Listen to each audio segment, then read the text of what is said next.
ముందు వెళ్ళాలి అన్నాడు. ఎక్స్ వై జెడ్ ఇంతమందితో అంతా ఉన్నాడే. నేను అలా ఎలా నేను మనిషినండి, ఉండండి.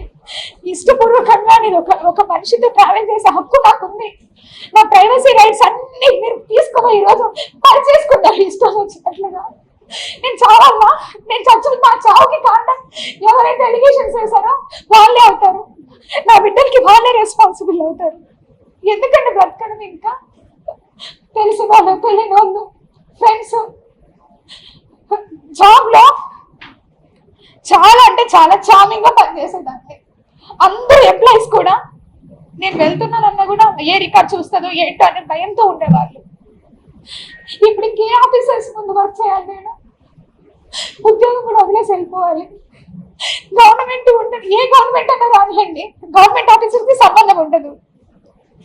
ఇప్పుడు మళ్ళీ రీఇన్స్టేట్ చేస్తారు. మళ్ళీ నేను ఒక దగ్గరికి ఆఫీసర్ గా పోవాలి. అక్కడ లోకల్ పర్సన్స్ చెప్పింది చేయాలి కదా. నేను లేదు నేను మీకు చెయ్యను అని అంటామా మేము? నేను రిక్రూట్ బై ద గవర్నమెంట్ గా, అంతేగాని పొలిటికల్ పార్టీస్ తో కాదు. అరే నేను ఒక బ్యాక్లాగ్ వేకెన్సీ వచ్చాను, కష్టపడి అంతా ఇంకో నేను కూడా చదువుకునే ఉద్యోగానికి వచ్చాను. ఎంతసేపు ఆంధ్రజ్యోతి పేపర్లో రాసింది 5 రోజులు రాశాడండి బస్సు పెట్టి. నన్ను అడగండి, నేను ఈరోజు వచ్చాను కదా, ఎన్ని కోట్లు సంపాదించాను అడగండి. ఇంతమంది మీడియా ఉన్నారు, ఇది న్యాయంగా అనిపిస్తుందా మీకు? ఒక ఆడదాన్ని ఇంతగా వేధిస్తా ఉన్నారు. అరే మీకు వరుస లేదు, ఏజ్ లేదు, ఎవరితో వాడితో అని మాట్లాడుతుంటా కూడా ఒక్కరు ఖండించలేదు అంటే మీరు? నేను అడుగుతున్నా ఇంతమంది అబ్బాయిని, ఇది మీ ఇంట్లో ఆడబిడ్డకి ఎవరికో జరిగితే ఊరుకుంటారా? అది ఓకే. మీ భర్త పెట్టిన లెటర్ కంప్లైంట్ ఆధారంగానే వార్తలు వేశారు. అవునండి. ఇందులో మీడియా వాళ్ళు సొంతగా మదన్మోహన్ గారిని మీడియా వాళ్ళు పరిచయం కాదు, మీ గురించి కూడా ఎవరు తెలియాలి విషయం లేదు. సో ఇందులో మీడియా చేసిన తప్పు ఏంటంటే ఆయన కంప్లైంట్ పెట్టాడు దేవాదాయ శాఖకి, కమిషనర్ గారికి. ఆయన కంటెంట్ ని చెప్తే ఎలా తప్పుతుంది? ఇప్పుడు మీరు చేశారంటే వచ్చాడు అంటున్నారు, మీరు కరెక్టే, ఓకే చెప్పుకోవచ్చు ఇష్టం. కానీ ఇందులో మీడియా తప్పు ఏంటండి? ఇందులో మీడియా ఏం వక్రీకరించింది, అందులో వక్రీకరించింది ఏమన్నా విషయం చెప్పండి. నేను మాట్లాడతాను. నేను ఇక్కడ లోకల్లోనే ఉన్నాను. ఒక ఎలిగేషన్ వచ్చినప్పుడు మీకు మినిమంలో రైట్ ఉంటుంది. అరే ఒకసారి మాట్లాడదాము, ఒక గవర్నమెంట్ ఆఫీసర్ కదా, ఒక లేడీ కదా. Media, we have a judiciary sir. And Indian government కానీ any government, any state, any కంట్రీకి ఒక జ్యుడిషియరీ సిస్టమ్ ఉంది. ఆ జ్యుడిషియరీ సిస్టమ్ లో ట్రయల్ అనేది జరుగుతుంది. పోలీస్ సిస్టమ్ ఉంది, పోలీస్ సిస్టమ్ లో ఇన్వెస్టిగేషన్ జరుగుతుంది. ఇక్కడ ఇన్వెస్టిగేషన్ అంతా నాకు ఈ రోజు ఎవరైతే ఎలిగేషన్స్ చేశారో వాళ్ళ మీదే. ఎలిగేషన్ లా చూపించలేదు. మీరు కామా చూపించడం వేరు, పులి స్టాప్ చూపించడం వేరు.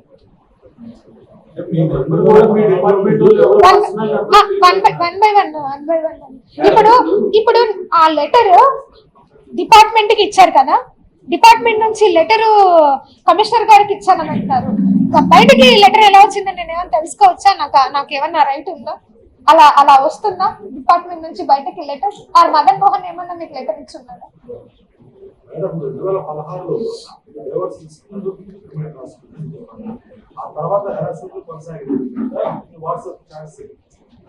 ఇల్లీగల్ బిహేవియర్ మీ హస్బెండ్ ఎవరైతే అన్నారో అతను వాట్సాప్ చాట్స్ లో మీకు ఇంత హెరాస్ చేసి ఇబ్బందులు పడుతున్నప్పుడు లీగల్ గా అతనిపై యాక్షన్ తీసుకోలేదు. ఈ రోజు కంప్లైంట్ చేశాను సార్.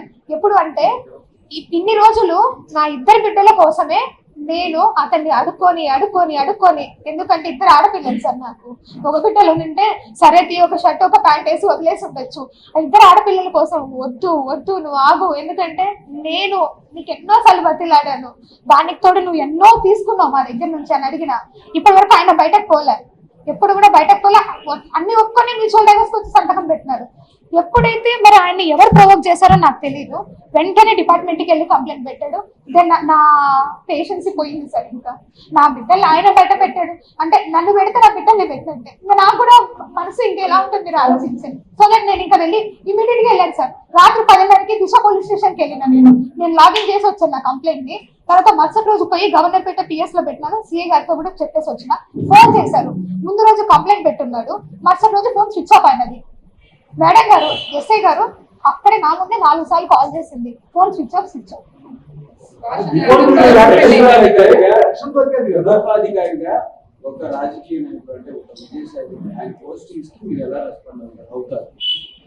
ట్విట్టర్ లో సార్ పోస్ట్ చేశారు, సో దట్ నేను సార్ కి రిప్లై ఇచ్చున్నాను. మీరు ఏదో కొన్ని పెట్టున్నారంట, అది నేను ఒకసారి చూసుకోలేదు ఇప్పటి వరకు, మరి చూసుకున్నాను. నిన్నటి నుంచి కంటిన్యూగా నేను పెట్టకూడదా, మాట్లాడకూడదా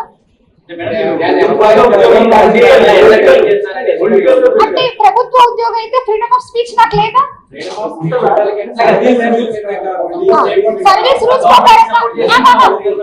సారు అక్కడ ఏదైతే చెప్పున్నారో నేను ఒకసారి మీరు అది చదివితే నేను చూస్తా చూస్తా. ఆయన అడిగారు కాబట్టి ఒక్కసారి నా ఫోన్ గవర్నమెంట్ ఉద్యోగి పార్టీకి సపోర్ట్ గా మీరు చూస్తాను సార్. నేను ఒక్కసారి ఇప్పుడు మీ ముందే ఒకసారి ఓపెన్ చేస్తాను. రాజకీయ నాయకుల పోస్టింగ్ ప్రభుత్వ అధికారులు రెస్పాండ్ అవ్వకూడదు అనేది కూడా మీ గైడ్లైన్స్. మేబీ నాకు తెలిసి ఉండకపోవచ్చేమో మీరు అన్నది.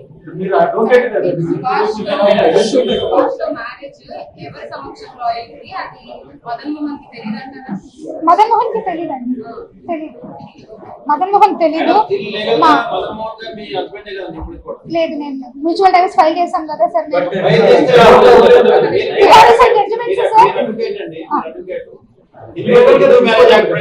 మా మ్యారేజ్ నేను టైప్ సార్, మా దాంట్లో ఆకు ఒక ఇచ్చి కూడా వదిలించుకుంటాం. మీరు ఒకసారి చూడండి సార్. అది నేను ఇప్పుడు మీరు ఏదైతే అన్నారో మా మ్యాట్రిమోనియల్ గురించి, అది కోర్టు ద్వారా వెళ్తాను సార్. నేను కోర్టు ద్వారా ఆన్సర్ చేస్తాను.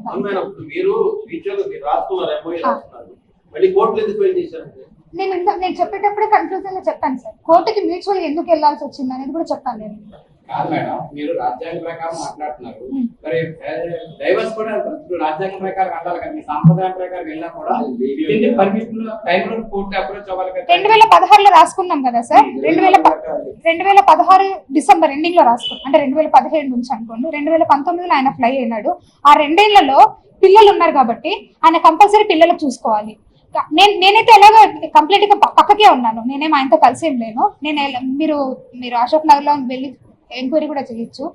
నేను ఆ పీరియడ్ లో ఏమైనా కలిసి ఉంటే మాత్రం అతనితో ఆయన నేను దాన్ని ఇప్పుడు సార్ అడిగినట్టుగా డైవర్స్, మ్యూచువల్ డైవర్స్ ఏదైతే అన్నారో దాన్ని నేను కోర్టులో ఛాలెంజ్ చేస్తాను. ఖచ్చితంగా కోర్టులోనే అడుగుతాను నేను.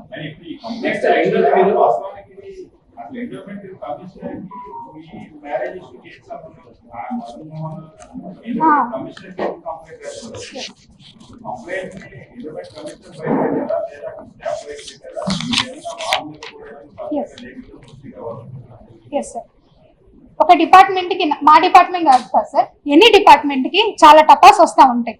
ఆ టపాస్ అని ఇప్పుడు నా ఆఫీస్ లో కూడా టపాస్ వచ్చి ఇన్షియల్ వేసేసి పంపిస్తాం. వన్స్ ఒకసారి ఇన్షియల్ వేసిన తర్వాత గవర్నమెంట్ ఆఫీసర్ ఆ టపాని 80% బయటకి ఇవ్వం. వాళ్ళకి కావాలి అంటే వాళ్ళు ఒక లెటర్ ద్వారా తీసుకుని దాన్ని స్కాన్ చేసుకుని మళ్ళీ వాళ్ళ కాపీ మాత్రమే ఇస్తాం. కొంతమంది తప్పు రాసినమ్మా మళ్ళీ ఏంటమ్మా అంటారు. ఇక్కడ ప్యూర్ గా నాకు తెలిసి నేను చెప్తా ఉన్నా, ఇంకా ఈ రోజు తెలియాలి కాబట్టి. కమిషనర్ గారి దగ్గరికి ఆయన వెళ్ళారంట. కమిషనర్ గారు అని క్లియర్ గా చెప్పారు, ఇది మీ మ్యాట్రిమోనియల్ ఇష్యూ, మీరు కోర్టు కానీ పోలీస్ కానీ ఉంటుంది, మీరు అప్రోచ్ అవ్వండి అని. వెంటనే అతను అడిషనల్ కమిషనర్ దగ్గరికి వెళ్ళారు. ఆయన విషయం విన్నారో లేదో నాకు తెలీదు, మీరు ఏదైనా చెప్పాలనుకుంటే రిటర్న్ లో ఇవ్వండి అన్నారంట. సో దట్ అందుకే రిటర్న్ లో ఇచ్చారనేసి నాకు వేరే వాళ్ళ ద్వారా తెలిసింది. కానీ ఎవరిచ్చినా సరే డిపార్ట్మెంట్ నుంచి బయటికి పోకూడదు. దాని మీద నేను క్రిమినల్ యాక్షన్ అడుగుతాను. నేను ఖచ్చితంగా సైబర్ క్రైమ్ లో నేను అడుగుతాను. ఎందుకంటే ఆ లెటర్ ని అలా బయటికి ఇష్యూ చేయడం అనేది ఖచ్చితంగా ఒక గవర్నమెంట్ సెక్టర్ కి రూల్స్ కి అగెనెస్ట్ అది. ఎందుకంటే మీరు అనొచ్చు ఎన్నో వస్తుంటే ఆర్డర్ కాపీస్. ఆర్డర్ కాపీ ఎప్పుడు వస్తుందంటే ఆఫ్టర్ డిజిటల్ సైన్. ఒక కమిషనర్ డిజిటల్ సైన్ అయిపోయిన తర్వాతనే ఆర్డర్ కాపీ వస్తుంది. కానీ మీకు ఎలాగో మాకంటే ముందు ఎక్కువగా ఆర్డర్స్ తెలిసిపోతా ఉంటాయి. అడిషనల్ కమిషనర్ కి ఇచ్చారని నేను విన్నాను. మరి I don't know address commissioner చేస్తారు, కమిషనర్ తీసుకోలేదంట సార్. అడిషనల్ కమిషనర్ గారికి ఇచ్చారని నేను విన్నాను. రాకూడదు. Yes sir. అయినా సార్ ఆయన